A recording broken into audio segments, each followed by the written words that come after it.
ஜேருங்க. என்ன? நான் உங்ககிட்ட ரொம்ப நாளா ஒன்று கேட்கணும்னு நினைச்சேன். என்னத்து? உங்களை உங்க அப்பாவை பிடிச்சுமா அம்மையை பிடிச்சுமா? பெண்டரையும் பிடிச்சான்.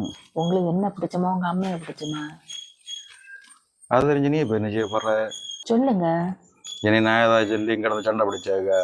நான் அடுப்புல இருந்து இந்த கறியுது போல போய் பார்த்துட்டு வா. அடுப்புல எல்லாம் அணைச்சி வச்சுட்டு தான் வந்தேன். சொல்லுங்க. ஏன்னா ரெண்டரையும் பிடிச்சான் போதுமா? நீங்க அந்த இருட்டை கொண்டு ஓட்டை அடைச்சாருங்க. ஒண்ணு இங்க இல்லைன்னா அங்க. உனக்கு வேற வேலை ஒன்றும் இல்லையாங்க? இப்ப ரஜினியும் கமலம் இருக்கணுமா? ஆமா. இப்ப ரெண்டு பேருங்க படத்தை பார்த்தாலும் யாருங்களும் ஒரு ஆளுக படத்தை விரும்பி பார்க்கணும்னு இருக்கீங்களா? கண்டிப்பா தெரிஞ்சுதான் ஆகணும்மா. ஆமா. அது உனக்கு புரியும்படி சொல்லணும்னா எனக்கு எதாவது ஆகி போச்சுன்னு வச்சுக்க, நீ எனக்கு கூடவே இருப்பேன்னு உள்ளது எனக்கு ஒரு நம்பிக்கை.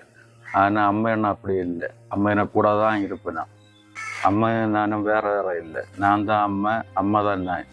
நீ என்ன பிடிச்சுமா ஒன்றை பிடிச்சுமான்னு கேட்க வர. நீ ஒன்று நினச்சி போயிரு, எனக்கு அதை ஆகி போச்சுன்னு சொல்லி இன்னைக்கு இழப்போம் எனக்கு தான்.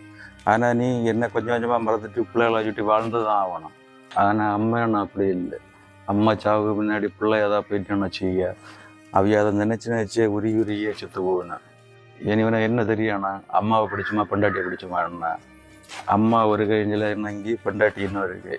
அப்போ இந்த கை பிடிச்சுமா அந்த கை பிடிச்சுமான்னு கேட்டால் நான் யாவது கையை சொல்லிருக்கு? ஒரு அம்மாவுக்கு மகன் இறந்து போய் நான் பார்த்துக்க, இறந்து போய் நிறைய நாள் ஆச்சு. ஆனால் இப்போவும் அந்த அம்மா மத்தியான நேரம் ஒரு குடம் தண்ணியை கொண்டு டெய்லி அந்த கல்லறையில் விட்டுட்டு போகிறேன். எதுக்கு தெரியுமா?